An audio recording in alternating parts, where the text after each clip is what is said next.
Joint family का गुल्लक। सुबह सुबह किचन में चाय की महक के साथ साथ गीता रोटियां सेक रही थी और बाहर आंगन में अखिलेश तख्त पर बैठकर अखबार पढ़ रहा होता है। तभी दोनों बेटे वहां आते हैं। माँ, चाय बन गई क्या? या आज भी बिना चाय पिए ऑफिस जाना पड़ेगा?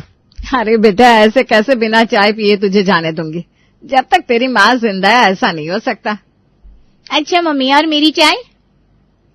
माँ, इसकी चालाकी बहुत ज्यादा बढ़ गई है। चालाकी नहीं भैया, पॉकेट मनी, ये तो मेरा हक है। बात तो तू सही कह रही है। पूरा घर हंसी के ठहाकों से भर जाता है। शाम को दोनों भाई ऑफिस से घर आकर सीधे अपने पापा के कमरे में जाते हैं। अरे तुम दोनों यहाँ, क्या हुआ? ये लो पापा, 7,000। पापा ये मेरे 16,000 रख लो। अरे इस बार तुम लोग महीना खत्म होने से पहले दे रहे हो?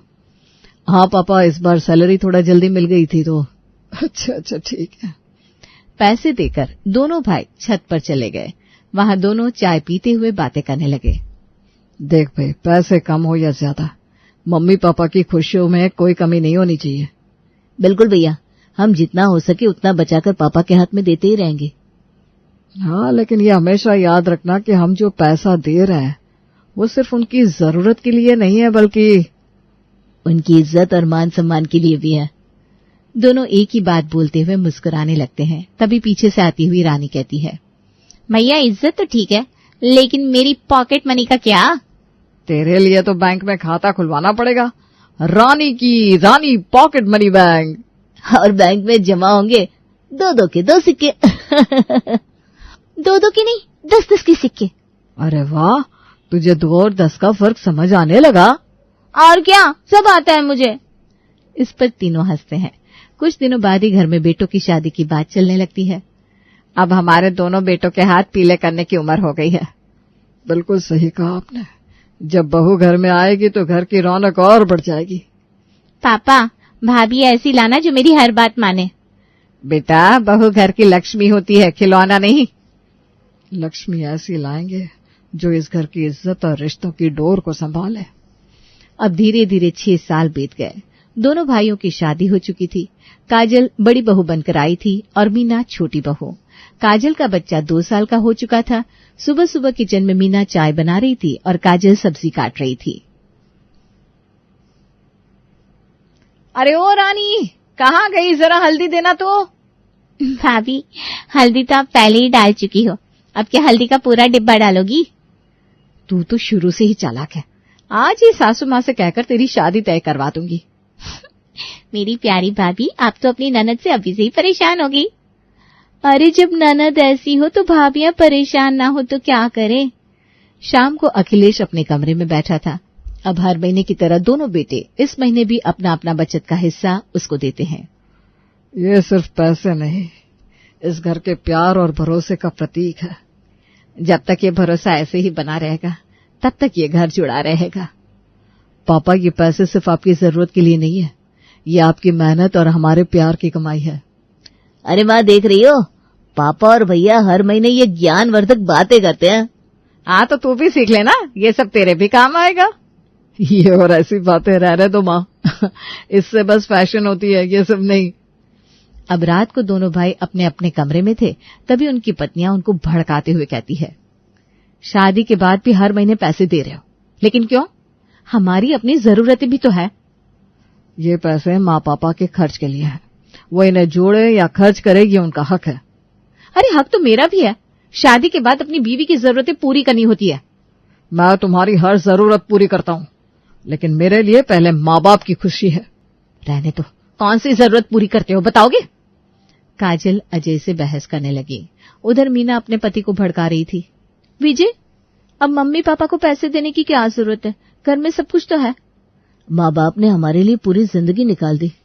अब हम उनकी छोटी छोटी जरूरतें पूरी ना करें तो हमारी कमाई का कोई मतलब ही नहीं है। मतलब मैं तुम्हारे लिए जरूरी नहीं हूँ, सिर्फ मम्मी पापा जरूरी है? क्या तुम भी रोज रोज नए नए ड्रामे करने लगी हो? ड्रामा नहीं कर रही हूँ, समझा रही हूँ। मम्मी पापा से ज्यादा हमको पैसों की जरूरत है। कल को हमारे बच्चे होंगे तो? हे भगवान, जब होंगे तब की तब देखी जाएगी। अभी का सोचो और चैन से सो जाओ और मुझे भी सोने दो। एक दिन दोनों बहुएं आंगन में बैठी बातें कर रही थी। तेरे जेठ जी तो बहुत बड़े दानी हैं, पूरी कमाई सास ससुर के हवाले कर देते हैं। मेरे पति कोई कम है क्या? उन्होंने पूरे घर का बोझ अपने कंधों पर उठा रखा है। अरे मुझे तो लगता है हमारे सास ससुर हमसे ज्यादा अमीर होंगे। होंगी, 6 साल हो गए, हमारे पति हर महीने उनको पैसे देते हैं। तभी आंगन में गीता के आने से दोनों बहुएं चुप होकर अपने अपने काम में लग जाती हैं।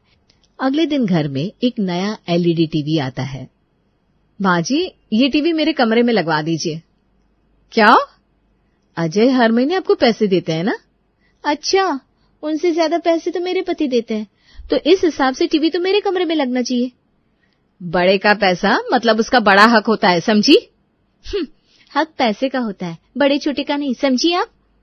अरे मम्मी, अगर ऐसे ही दोनों भाभियां बिल्लियों की तरह लड़ती रही तो लग चुका टीवी, और फिर मैं किसके कमरे में जाकर टीवी देखूंगी? चुप हो जाओ दोनों। ये टीवी हॉल में लगेगा ताकि सारे घर वाले देख सके। जो पैसा देता है उसका हक होता है, और जो ज्यादा देता है उसका ज्यादा हक होता है। मम्मी, इन लोगों को लड़ने दो, तुम टीवी लगवाओ। रानी की बात सुनकर उसकी दोनों भाभियां उसको घूरने लगती है और गीता हॉल में टीवी लगवा देती है, जिससे दोनों बहुएं गुस्सा होकर किचन में चली गई। अब शाम के समय सब टीवी देख रहे थे। तभी खाना खाते हुए काजल का बेटा सोफे पर सब्जी गिरा देता है। देखो, ये बच्चे को कुछ सिखाती नहीं है, सारा सोफा गंदा कर दिया। बच्चा है, गलती हो गई उससे, इसमें ऐसे चिल्लाने की क्या जरूरत है? बच्चा है तो क्या, सोफा किसके पैसों से आया है पता है?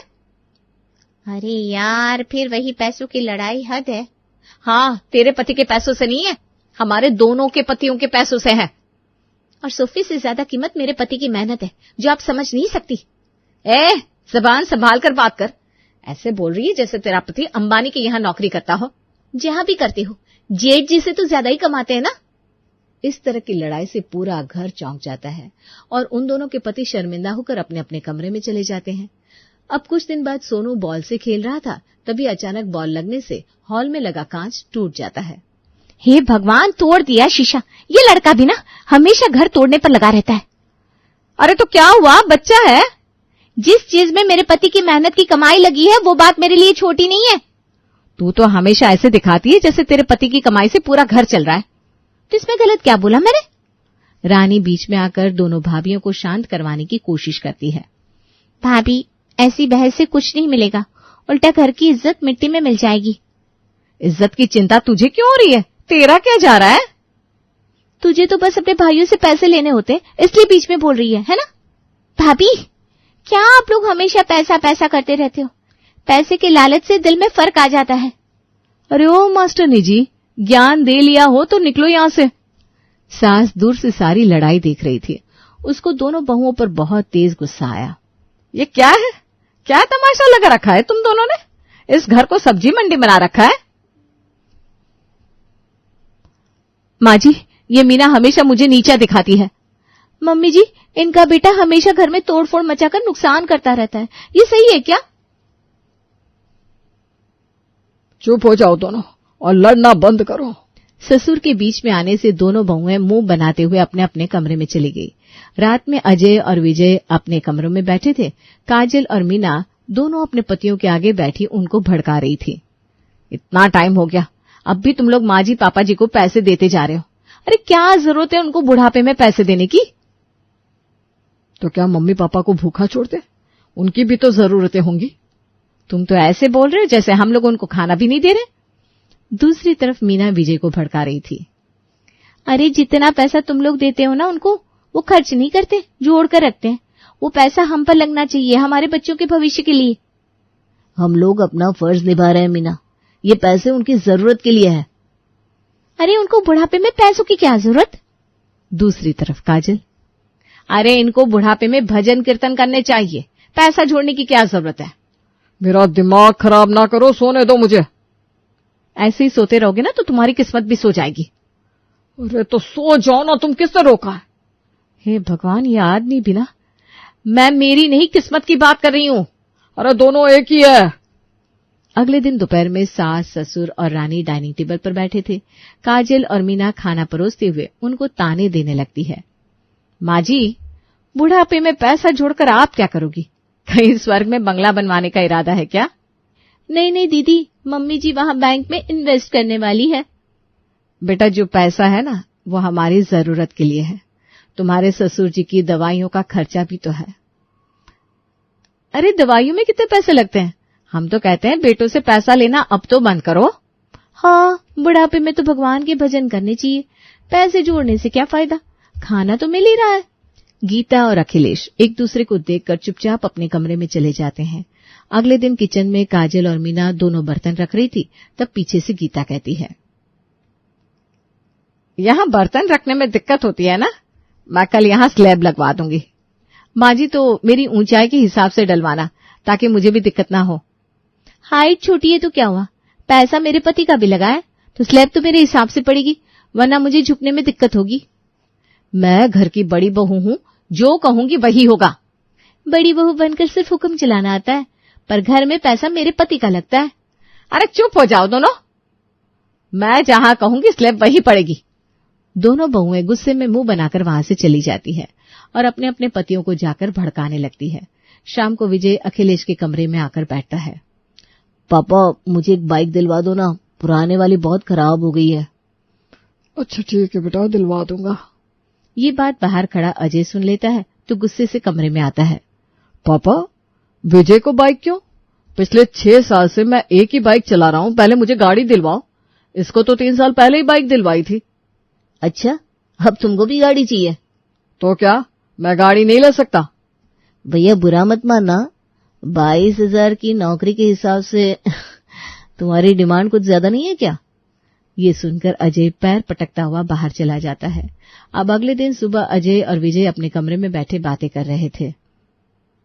तूने कभी सोचा है हमने 6 साल में कितना पैसा पापा को दिया है? हाँ, अगर कैलकुलेशन करूं तो लगभग 13,80,000 रुपए। अरे बाप रे, इतना पैसा? हाँ भैया, और अगर इसको बैंक में इन्वेस्ट कर देते तो उसका कितना सारा ब्याज मिलता। तभी तो अब वो पैसा हमें ब्याज सहित वापस लेना चाहिए। आखिर हमारी बीवियां गलत थोड़ी ना कह रही है। हाँ भाई, अब तो हमारा भी हक बनता है। दोपहर को दोनों भाई अपने पिता के पास जाते हैं। पापा, हमने 6 साल में आपको जो पैसा दिया है उसका ब्याज सहित हिसाब करके वो पैसा हमको वापस चाहिए। हाँ पापा, हमने हिसाब लगाया है, हमें 26 लाख रुपए लगभग, जो कि ब्याज सहित होंगे, हमको वापस चाहिए। अच्छा, ऐसी बात है? हाँ पापा, अब बुढ़ापे में इन पैसों का आप क्या करोगे? भगवान के भजन करो, पैसा जोड़ना बंद करो और हमको सारा पैसा आज वापस कर दो। दोनों बेटों की बात सुनकर अखिलेश कुर्सी पर अकड़कर बैठ गया। उसके चेहरे पर हल्की मुस्कान थी, लेकिन उसकी आंखों में गुस्सा साफ दिख रहा था। कैसे पैसे? तुमने जो पैसे मुझे अपनी खुशी से दिए थे बेटा, वो तो मेरी जरूरत के हिसाब से और घर में खर्च हो गए। अब कौन सा हिसाब? पापा, वो खुशी नहीं, मजबूरी थी। हम आपको पैसा इसलिए दे रहे थे ताकि आप आराम से रहो, ना कि बैंक के लॉकर में भरो। अगर यही पैसा बैंक में SIP के द्वारा जमा किया होता तो अब तक 26,000, 4300, 365 हो चुका होता। 14.45 के ब्याज दर के हिसाब से हम अपना हक मांग रहे हैं। तुम दोनों को शर्म नहीं आती ये सब कहते हुए? गीता, तुम शांत रहो, मैं सबसे शाम को मिलता हूँ आंगन में। ठीक है पापा, पर हिसाब सही से करना। चल विजय। अखिलेश हल्का मुस्कुराता है और चाय का कप उठाकर घूंट लेता है। ठीक है बेटा, शाम को बैठेंगे, फिर समझाऊंगा तुम्हें तुम्हारा हिसाब। आंगन में चारपाई लगी हुई थी। अखिलेश, गीता, दोनों बेटे और बहुएं और रानी सब बैठे थे। माहौल में सन्नाटा था, लेकिन हर चेहरा तना हुआ था। अखिलेश अपने पुराने बही खाते के साथ कुर्सी पर बैठा। उसने अपना चश्मा आंखों पर चढ़ाया और पन्ने पलटने लगा। तो तुम लोग मुझसे ब्याज सहित अपने पैसे मांग रहे हो? हाँ पापा, अपना हक मांग रहे हैं, इसमें कुछ गलत नहीं है। अब हमारे पति सही कह रहे हैं, बुढ़ापे में आदमी को इतना पैसा लेकर करना क्या है? भैया, ये आप लोग सही नहीं कर रहे हो। तू चुप बैठ, तुझे क्या पता पैसों की अहमियत? रानी सिसकते हुए एक कोने में बैठ जाती है। अखिलेश ने गहरी सांस ली और खाता खोलकर बेटों को सामने बुलाया। अब सुनो बेटा, जरा सामने तो आओ, आज बताता हूँ तुम्हें हिसाब किताब। CA हूँ मैं, लगता है आज मेरा हिसाब किताब मेरे काम आएगा। अखिलेश ने बड़े बेटे अजय की ओर देखा। अब तू ध्यान से सुन, जब तू बेंगलुरु गया था कोर्स करने, तो तुमने मुझसे कहा था 1 साल बाद नौकरी लग जाएगी तो मैं सारा पैसा वापस कर दूंगा, याद है ना? अब वो तो हाँ याद है मुझे। अब चुपचाप सुन। 1 साल का फ्लैट का किराया 20,000 महीना, खाने पीने का खर्चा 7,000 महीना और तेरी वर्कशॉप फीस 5 लाख रुपया। तेरा वहां का टोटल हुआ 8,24,000, समझा? ये सुनकर अजय का चेहरा उतर जाता है। फिर जब तू वापस आया तो स्टार्टअप के नाम पर मुझसे 10 लाख लिए थे, वो भी कहा था कि वापस कर देगा, किया? नहीं पापा। मतलब तेरा टोटल 18,24,000 हुआ और तुम्हारी शादी पर जो तुमने एक्स्ट्रा 8 लाख खर्च करवाया है उन सब का ब्याज सहित 31,93,932 हुआ अभी तक का, जो कि नॉर्मल 7.24 के बैंक के ब्याज दर के हिसाब से हुआ, समझा? अब अखिलेश छोटे बेटे विजय को सामने आने को कहता है। अब तू सुन, तेरी बाइक के पैसे 3.5 लाख, तेरा मेडिकल कोर्स 15 लाख, बाहर रहने का खर्चा 5 लाख और तूने भी शादी पर जो एक्स्ट्रा 8 लाख खर्च करवाए वो, मतलब तेरा टोटल हुआ 31.5 लाख और ब्याज सहित 38,34,180। अरे बाप रे, इतना पैसा पापा? तुम दोनों का टोटल हुआ 70,28,112। लेकिन चलो मैं 70 लाख मान रहा हूं और तुम मुझसे 26 लाख 26,43,365 मांग रहे हो। तो चलो उसमें से मैं तुम्हारा पैसा काट कर बताता हूं। अब तुम दोनों मिलकर मुझे 43,56,635 दे दो और मेरा घर छोड़कर चले जाओ। ये सुनते ही आंगन में सन्नाटा छा जाता है। दोनों बेटों का चेहरा शर्म से लाल हो गया। ये तो कोई हिसाब नहीं होता। माँ बाप अपने बच्चों पर खर्च करते हैं तो उसका हिसाब नहीं लिखते। तुम्हारे पतियों ने ही सौदा किया था, अब सौदा पूरा करो। मैं तो बस उसका हिसाब ले रहा हूं जो तुम्हारे पतियों ने वापस देने को कहा था, समझे बहू? लेकिन बच्चों पर खर्च किया गया पैसा कौन ही बाप मांगता है पापा? जब बच्चे हिसाब मांगे तब उनको शर्म नहीं आती तो बाप को क्यों आए? हम इतना पैसा कहाँ से लाएंगे पापा? अब गीता बीच में आकर बोली। छोड़िए जी, बच्चे हैं, गुस्से में कह दिया होगा। नहीं गीता, अब ये सौदा पूरा होगा।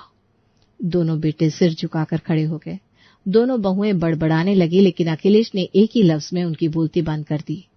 सुनो बेटा, बाप बाप होता है। बेटे चाहे कितने भी बड़े हो जाए, हिसाब का पन्ना पलटे बिना बाप के दिल का दर्द नहीं समझ सकते। रानी अपने पापा के पैरों में गिर जाती है और रोने लगती है। पापा माफ कर दो भैया को। पापा माफ कर दो हमें, पापा माफ कर दो हमें। नहीं, माफी नहीं मिलेगी किसी को। तुम दोनों मेरा सारा पैसा अभी दो और अपना सामान बांधकर मेरे घर से निकल जाओ। अब दोनों बेटे अपना सामान बांधकर आंगन में आ जाते हैं। तब गीता उनसे माफी मांगने को कहती है। दोनों बेटे और बहुएं अखिलेश के पैरों में गिरकर माफी मांगने लगते हैं। माफी तब मिलेगी जब आज के बाद मेरे घर में पैसों की कोई बात नहीं होगी। जितना है उसमें गुजारा करो, जो नहीं है उसके पीछे मत भागो, वरना मैं अपने पैसों का पूरा हिसाब किताब वसूल लूंगा। अखिलेश ने उस दिन सिर्फ हिसाब नहीं गिनाया, उसने बेटों को जिंदगी का सबसे बड़ा सबक सिखाया कि बाप की कुर्बानियों का कोई ब्याज नहीं होता। ये हिसाब किताब तुम लोग अपने तक रखो, समझे? प्यार से रहो और खाओ पियो, वरना याद रखना मैं तुम्हारा बाप हूं, समझे?